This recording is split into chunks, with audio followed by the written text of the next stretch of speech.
नमस्कार, मैं हूं अभय किशोर और आप देख रहे हैं आपकी बात। हमारी खास पेशकश रमन नवमी में आपका स्वागत है। आज हम बात कर रहे हैं उस रमन नवमी की जिस पर छत्तीसगढ़ का आर्थिक लेखा जोखा निर्भर करता है। मुख्यमंत्री रमन सिंह ने राज्य का बजट पेश कर दिया है। चुनावी चिंता से दूर इस बजट में युवाओं और इंफ्रास्ट्रक्चर पर फोकस किया गया है। और क्या कहती है रमन नवमी और किस वर्ग के लिए क्या लाया है ये बजट, इस खास पेशकश में हम इसी पर चर्चा करेंगे।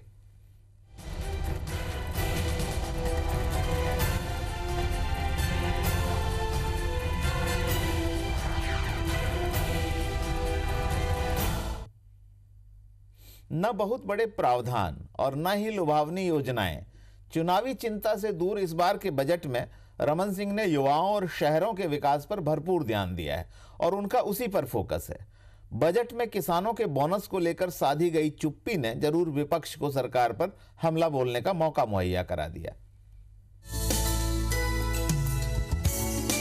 युवाओं के सपने और भविष्य के शहर, मुख्यमंत्री रमन सिंह ने अपने बजट में इन्हीं के आसपास फोकस किया है। बजट में हमेशा तवज्जो पाने वाले किसानों के हाथ जरूर इस बार निराशा लगी है। युवाओं की बात की जाए तो 65,013 करोड़ के इस बजट का 16% उन्हीं के हिस्से में गया है। इसके साथ ही छत्तीसगढ़ युवा बजट पेश करने वाला देश का पहला राज्य बन गया है। रोजगार के मद्देनजर युवाओं के कौशल विकास के लिए 200 करोड़ खर्च किए जाएंगे और इसी मकसद से राज्य में 17 नए ITI खोले जाएंगे। इसके साथ ही राज्य के हर जिले में एक पॉलिटेक्निक कॉलेज खोलने का भी लक्ष्य रखा गया है। वहीं नया रायपुर में IIIT भी इस वर्ष शुरू किया जाएगा। युवाओं से संबंधित कार्यक्रम का एक पृथक संकलन युवा बजट के रूप में शामिल किया गया है, जिसके अनुसार प्रदेश में 90 लाख युवा इन कार्यक्रम से लाभान्वित हो रहे हैं। इस बजट की आयोजना व्यय का 16% अंश 6,151 करोड़ युवाओं के विकास के लिए आवंटित किया गया है। युवाओं के बाद बजट में राज्य के इंफ्रास्ट्रक्चर को दुरुस्त करने पर भी ध्यान दिया गया है। सड़कों के विकास के लिए छत्तीसगढ़ सड़क विकास निगम के जरिए निजी निवेश को प्रोत्साहित किया जाएगा। रोड इंफ्रास्ट्रक्चर के लिए 5,183 करोड़ का प्रावधान किया गया है। 3 सालों में PPP मॉडल से 2,000 किलोमीटर सड़कों के उन्नयन के लिए 10,000 करोड़ का प्रावधान किया गया है। राज्य में 3 नए फ्लाईओवर बनेंगे जो रायपुर रेलवे स्टेशन से PHQ तक, RKC से शास्त्री चौक तक और आमानाका रेलवे ब्रिज से टाटीबंध तक बनाए जाएंगे। 11 रेलवे और अंडरब्रिज बनाने के लिए 62 करोड़ का प्रावधान रखा गया है। इसके अलावा 19 शहरों में बाईपास भी बनाए जाएंगे। साथ ही साथ यातायात सुगम की दृष्टि से 5 फ्लाईओवर रायपुर रेलवे स्टेशन से पुलिस मुख्यालय तक, राजकुमार कॉलेज से शास्त्री चौक तक, आमानाका रेलवे ब्रिज से टाटीबंध रेलवे ब्रिज के मध्य दल्ली राजहरा एवं नेहरू नगर पाटन उतई मार्ग में PSP आवासीय क्षेत्र तक निर्माण किया जाएगा। किसानों की बात की जाए तो बजट में 10,676 करोड़ का प्रावधान कृषि बजट के लिए किया गया है। लेकिन जहां किसानों के बोनस को लेकर बजट खामोश है, तो वहीं किसानों के लिए कोई दूसरी बड़ी राहत भी नजर नहीं आती। हालांकि कुछ सिंचाई योजनाओं में बजट प्रावधान जरूर बढ़ाया गया है और पंडरिया में नवीन सहकारी शक्कर कारखाना खोलने की भी घोषणा की गई है। बजट के तुरंत बाद विपक्ष ने किसानों के बोनस का मुद्दा उठाते हुए बजट को निराशाजनक करार दिया है। इससे निराश करने वाला बजट छत्तीसगढ़ के निर्माण के बाद मैंने दूसरा नहीं देखा। सारी उन बातों को जिसकी उम्मीद जगाई गई थी वो झुटलाई गई। जेंडर बजट की बातें, कृषि बजट की बातें, ये सब इतिहास के पन्नों में चले गए। इस हद तक कि महिलाओं का नाम तक मुख्यमंत्री जी ने नहीं लिया। छत्तीसगढ़ में विधानसभा, लोकसभा, नगरीय निकाय और पंचायत चुनाव संपन्न हो चुके हैं और बजट में इसका असर साफ दिखा। रमन सिंह ने लुभावनी और छोटी छोटी योजनाओं की घोषणा न कर युवाओं और इंफ्रास्ट्रक्चर पर ध्यान देकर भविष्य की तैयारियों की तरफ इशारा किया है। संजय शर्मा के साथ धनवेंद्र जायसवाल, IBC 24 रायपुर। तो आज मुख्यमंत्री रमन सिंह जी ने छत्तीसगढ़ का बजट पेश किया। 65,013 करोड़ के इस बजट में युवाओं पर खास फोकस दिया गया है। साथ ही इंफ्रास्ट्रक्चर डेवलपमेंट और इसके साथ ही रोड और तमाम चीज़ों पर फोकस किया गया। हमारे साथ सीधे राज्य के मुख्यमंत्री रमन सिंह जी जुड़ रहे हैं। माननीय रमन सिंह जी, जो कि इस राज्य का नेतृत्व कर रहे हैं और लगातार उनका ये 9वां बजट है। रमन सिंह जी, आपका IBC 24 में बहुत बहुत स्वागत है। धन्यवाद। रमन सिंह जी, हम आपसे ये जरूर जानना चाहेंगे कि इस बार आपका बजट का फोकस क्या रहा है। पहले जेंडर बजट, फिर किसानों का बजट और अब युवा बजट। युवा बजट में आपका फोकस क्या रहा है? देखिए, छत्तीसगढ़ का ये बजट इसलिए महत्वपूर्ण इस समय पे है जी, क्योंकि हमने फोकस किया है छत्तीसगढ़ की जनता को, और हमारा बड़ा लक्ष्य रहा है समावेशी विकास जी। और इसके पीछे एक बड़ा लक्ष्य रखे हैं कि स्वच्छ छत्तीसगढ़, स्वस्थ छत्तीसगढ़, स्वावलंबी छत्तीसगढ़ और समावेशी विकास लिए हुए छत्तीसगढ़ की कल्पना को साकार करने के लिए जी, जब मैं युवाओं की बात करता हूँ, कृषकों की बात करता हूँ, उसमें 50% हमारी बहनों और महिलाओं की आबादी आती है, महिलाओं के स्वावलंबन की बात आती है। इसलिए मैं कहना चाहूँगा, यूथ की जब बात होती है और दूसरे क्षेत्रों की बात करते हैं तो बजट का फोकस जितना हमारे पुरुषों में है उतना ही बजट का फोकस हमारी बहनों पर है, क्योंकि युवा जब आगे बढ़ रहा है उनके लिए भी इस बजट में नए प्रावधान किए गए हैं, उनके लिए एक उत्साह का वातावरण का निर्माण हुआ है। 65 से 70% आबादी यदि छत्तीसगढ़ की युवा है, जो आने वाले छत्तीसगढ़ के कल के भविष्य है, उनके लिए शिक्षा के लिए, उनके प्रशिक्षण के लिए और उनको बेहतर तरीके से कौशल उन्नयन में जोड़ने के लिए जो कार्य योजना हमने बनाई है, उसका असर छत्तीसगढ़ के 90 लाख उन यूथ के ऊपर पड़ेगा जो महाविद्यालय में पढ़ते हैं। उनके कैंपस को वाईफाई करने की बात, उनके लिए लैपटॉप और टैबलेट देने की बात, उनके महाविद्यालय की अधोसंरचना निर्माण की बात, नए विश्वविद्यालय की स्थापना की बात, 17 ITI और 2 पॉलिटेक्निक खोलने की बात, 5 आवासीय विद्यालय खोलने, इतने सारे उदाहरण हैं जिसमें हमने स्नातकोत्तर 30 से ज़्यादा महाविद्यालय में नए कोर्स प्रारंभ करने की बात, और उसके साथ छत्तीसगढ़ में आज IIT, IIM, NUT और उसके साथ साथ एम्स जैसे संस्थान आ गए हैं, लॉ यूनिवर्सिटी जैसे छत्तीसगढ़ में है। ये सारे संस्थानों के साथ बढ़ के छत्तीसगढ़ के इंजीनियरिंग और मेडिकल कॉलेज के युवा निकल रहे हैं, यहाँ के नर्सिंग से हमारी बहनें और बेटियां निकल रही हैं। इन सबको और उसके साथ एक नई पीढ़ी को कौशल उन्नयन के लिए फोकस करके 700 करोड़ की राशि का प्रावधान इसके लिए किया गया है, ताकि 50,000 से ज़्यादा नागरिकों को एक साल में उनका कौशल उन्नयन करके उनको जीवन में बेहतर करने का अवसर मिले।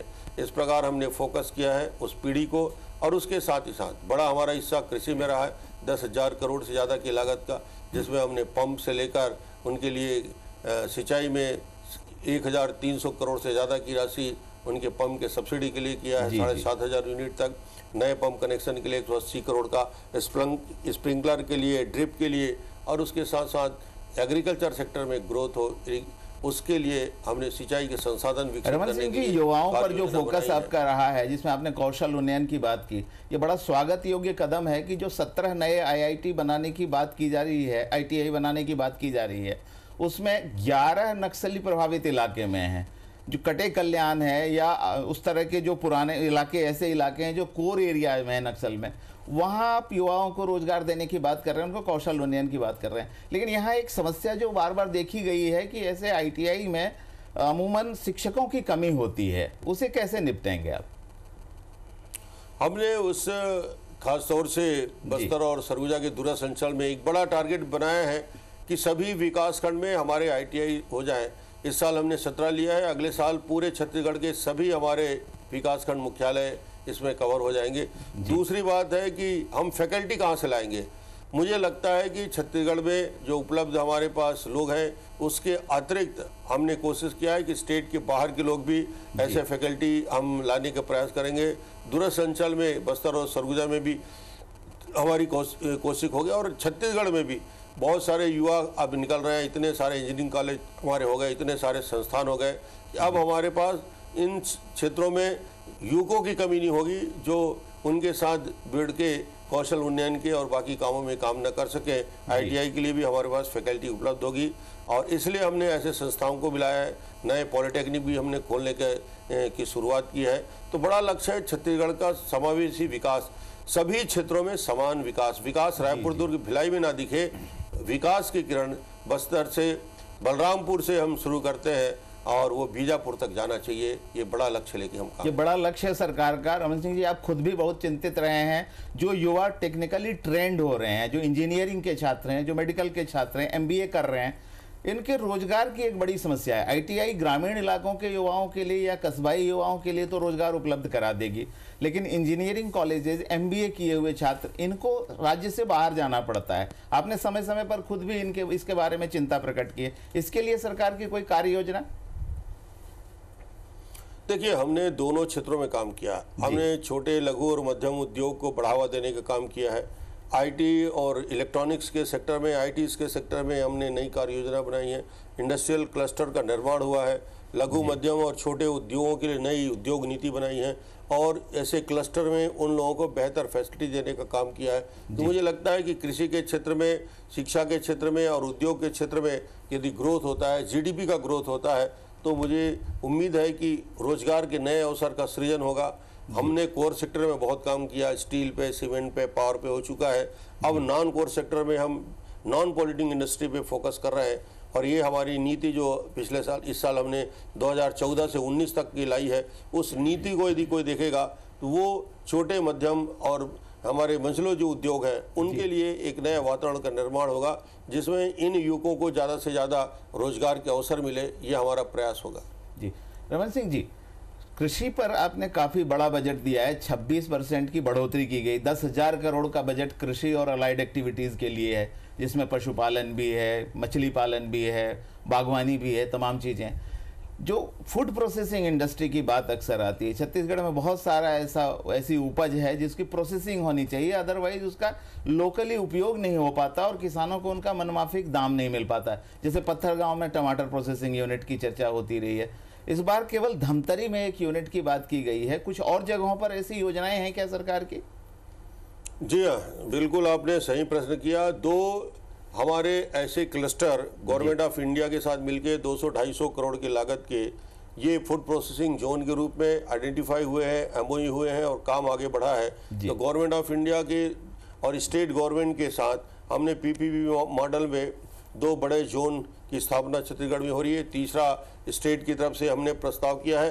अब प्राइवेट सेक्टर के लोगों को भी हम इन सेक्टर में ज़्यादा प्रोत्साहित करने के लिए लगे हुए हैं, ताकि वो आए, सरकार की, केंद्र सरकार और राज्य सरकार की सुविधाएं के लाभ लें।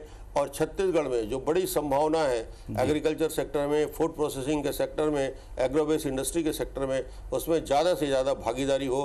राष्ट्रीय, अंतर्राष्ट्रीय स्तर में भी हम उन लोगों के संपर्क में हैं जो इस सेक्टर में आज देश में काम कर रहे हैं और उम्मीद करते हैं ये 3 से शुरुआत हमारी हो रही है। आने वाले समय में सभी अन्य क्षेत्रों में भी, अन्य जिलों में भी हम इसको व्यापकता के साथ लाएंगे। जी, बस्तर के विकास की बात करें रमन सिंह जी, तो बस्तर का आदिवासी जो है, हम उसकी चरण पादुका और उसके लिए जो पत्ते तोड़ने तक सीमित रखना चाहते हैं। कोई बीड़ी की प्रोसेसिंग इंडस्ट्री, कोई बीड़ी उद्योग वहाँ लगे। इमली 300 करोड़ रुपए का वहाँ का टर्नओवर है। इमली को वहीं प्रोसेस करके पैकेज करने के लिए कोई उद्योग लगे। इस तरह की भी कोई योजनाएं सरकार भविष्य में लेकर चल रही? जी हाँ, बस्तर के लिए 2 बड़े कदम हमने उठाए हैं। जी, पहले तो जैसे आपने पहले ही कहा, शिक्षा के क्षेत्र में पोटा केबिन के माध्यम से, आवासीय विद्यालय के माध्यम से और लाइवलीहुड कॉलेज के माध्यम से। दूसरा बड़ा कदम उठाया है कि उनके वनोपज का सही कीमत कैसे मिले, मिनिमम सपोर्ट प्राइस। तो 5 लघु वनोपज को हमने, सरकार ने मिनिमम सपोर्ट प्राइस में खरीदने की व्यवस्था की है। जैसे इस साल इमली हम 21 रुपये के समर्थन मूल्य में खरीद रहे हैं, साल बीज हमने खरीदा। अब जैसे हम यहाँ धान खरीदते हैं, वैसे ही उन क्षेत्रों में हम 5 अलग अलग लघु वनोपज को खरीदी करेंगे, मिनिमम सपोर्ट प्राइस देंगे। यदि नुकसान होता है तो सरकार उसको वहन करेगी और अतिरिक्त धनराशि यदि मिलता है उसमें, तो ये अतिरिक्त धनराशि बोनस के रूप में उनको हम वितरित करेंगे। और उसके साथ ही साथ प्रोसेसिंग यूनिट, जो आपने कहा इमली का इतना बड़ा उत्पादन होता है, इमली के प्रोसेसिंग के यूनिट यहाँ लगे। और दूसरे जो लघु वनोपज है, खासतौर से आंवला, हर्रा, बहरा, अश्वगंधा, जटामाक्षी जैसे सैकड़ों वन औषधि हैं, उनका वैल्यूएडिशन स्टेट के अंदर हो। उन कंपनियों से भी बात कर रहे हैं, जैसे धमतरी के जो क्षेत्र है जहाँ बहुत बड़ी संख्या में वन औषधि का मार्केट है, जो राष्ट्रीय स्तर के लोग यहाँ खरीदी करते हैं। अब हमारा लक्ष्य होगा कि प्रोसेसिंग यहीं किया जाए। उन लोगों को हमने बुलाया है, वहाँ भी एक क्लस्टर की स्थापना हम करने जा रहे हैं। तो उम्मीद करते हैं कि ट्रैवल एरिया में न केवल उनको पट्टे देने की बात, ज़मीन को विकसित करने की बात, आर्थिक स्वावलंबन की बात, और उनको बेहतर मजदूरी मिले, बेहतर काम मिले, वनोपज का सही कीमत मिले, इन तीनों क्षेत्रों में काम करने की आवश्यकता है। और बस्तर के विकास के लिए, सर्वांगीण विकास के लिए न केवल सड़कों का जाल बिछाने का काम है, वहाँ सुरक्षा के साथ विकास, और विकास में बस्तर इस बार पूरे अपने तेजी के साथ आगे बढ़ने के लिए खड़ा है और जनता का समर्थन भी है। हम उम्मीद करते हैं कि बस्तर के विकास में, उस एरिया में शांति और विकास में हम निश्चित रूप से आने वाले समय में सफल होंगे। इंडस्ट्री की चर्चा रमन सिंह जी आपने की, कोर इंडस्ट्रीज पर और मिनरल बेस्ड इंडस्ट्री पर काफ़ी फोकस रहा है सरकार का, और निश्चित तौर पे जो 3 राज्य एक साथ बने थे उसमें छत्तीसगढ़ काफ़ी आगे भी है, सारे देश में इसकी सराहना होती है। लेकिन जो मिनरल हमारे यहाँ होते हैं उनकी प्रोसेस्ड इंडस्ट्री हमारे यहाँ, उसकी चेन बढ़े, अगर लोहा हमारे यहाँ तो साइकिल बने, कोई भारी मशीनरी बने, मोटर इंडस्ट्री, ऑटोमोबाइल इंडस्ट्री आए, इसकी तरफ सरकार क्या कोशिश करने जा रही है? हमने एल्युमिनियम पार्क और ऑटोमोबाइल्स के लिए खास तौर से जो बड़ी कंपनियां हैं उनके साथ बात किया है, क्योंकि यदि यहाँ पे वो सारी फैसिलिटी, स्टील यहाँ है, एल्युमिनियम यहाँ है, पानी यहाँ है, बिजली यहाँ 24 घंटे उपलब्ध है जी। तो डाउन स्ट्रीम में काहे नहीं ऑटोमोबाइल्स की गाड़ियाँ, साइकिल से बनाने के लिए फैक्ट्री। तो हमारा इस बार की नीति का एक बड़ा असर होगा कि इस क्षेत्र में भी, चूँकि छत्तीसगढ़ देश के मध्य में स्थित है, तो ऐसे उद्योगों को भी छत्तीसगढ़ में हम उनको आमंत्रित करते हैं। हमने नीतिगत जो 2014-19 की पॉलिसी बनाई है, उस पॉलिसी में भी हमने फोकस किया है कि इस क्षेत्र में ज़्यादा से ज़्यादा सुविधा छत्तीसगढ़ में उनको उपलब्ध हो। तो उम्मीद करते हैं कि इस सेक्टर में भी बेहतर काम होगा।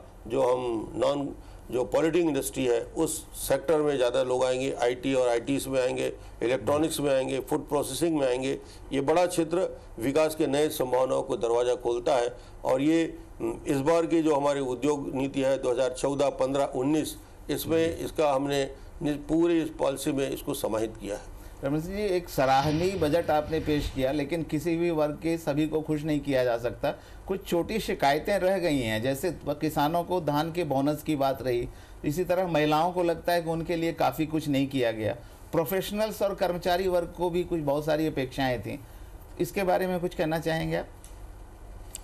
देखिए, महिलाओं के लिए तो बहुत बड़ा कदम हमने उठाया है जी। वो स्व सहायता समूह के बहनों के लिए योजना, उनके लिए पूरे छत्तीसगढ़ में जितनी भी योजनाओं के बारे में मैं अभी जिक्र कर रहा था, वो आधी योजनाएं तो हमारे महिलाओं के लिए है। उनको स्वावलंबी बनाने के लिए इन सारी योजनाओं का लाभ लेंगे। एजुकेशन में पहली बार हमने किया कि न केवल 1ली से 12वीं तक निःशुल्क शिक्षा, अब हमारी महिलाओं को, गरीब परिवार से जो आती हैं, उनको BA, BSc, BCom, इंजीनियरिंग और मेडिकल कॉलेज में भी सरकारी महाविद्यालय में जो प्रवेश लेंगी उनको निःशुल्क शिक्षा की व्यवस्था की। लाडली नोनी योजना में 5,000 उनके जन्म के साथ जमा करते हैं, और जब वो 18 साल की होती है तो 1 लाख रुपया से ज़्यादा की राशि उसके नाम खाते में जमा होता है। उनके शिक्षा के लिए, उनके स्वावलंबन की दिशा में इस बार हमने पहली बार छत्तीसगढ़ में 3 संभागीय मुख्यालय और जिला मुख्यालय में उनके लिए वर्किंग वुमेन्स के लिए छात्रावास के लिए 15 करोड़ का राशि रखी है। उनके लिए 6 हॉस्टल के निर्माण के लिए अलग से बड़े शहरों में कन्या छात्रावास महाविद्यालय छात्राओं के लिए की है। हमारा फोकस रहा है, इस क्षेत्र में हमारी प्राथमिकता रही है, इसलिए छत्तीसगढ़ के सभी वर्गों को हमने प्राथमिकता क्रम में रखा है। और कहीं मुझे लगता है कि इस बजट में समाज के सभी वर्गों को समेटने का काम किया है, और सबका विकास जब होगा तभी छत्तीसगढ़ का विकास होगा। और सबके साथ और सबका विकास आगे बढ़ने के लिए छत्तीसगढ़ का ये मूल मंत्र को हम आगे बढ़ाएंगे। Thank you sir. Raman Singh ji, हमें बहुत बहुत इस बात का आप शुभकामनाएं हमारी तरफ से और IBC 24 और उसके दर्शकों की तरफ से भी कि सरकार अपने मकसद में सफल हो, क्योंकि उसकी सफलता में ही राज्य की प्रगति निर्भर है। आप हमारे साथ जुड़े, इसके लिए आपका बहुत बहुत धन्यवाद। Thank you. तो ये थे छत्तीसगढ़ के मुख्यमंत्री रमन सिंह जी, जिनसे जो बजट पर चर्चा कर रहे थे, और उन्होंने बहुत स्पष्ट किया कि किस तरह से राज्य सरकार का फोकस कहाँ है, किस तरह से राज्य सरकार अब युवाओं को टारगेट करना चाहती है, जो उनको रोजगार उनके लिए मुहैया कराना, महिलाओं के लिए अवसर प्रदान करना, बस्तर के विकास के लिए खास तौर पर नई योजनाएं बनाना और प्रोसेसिंग इंडस्ट्रीज को बढ़ावा देना।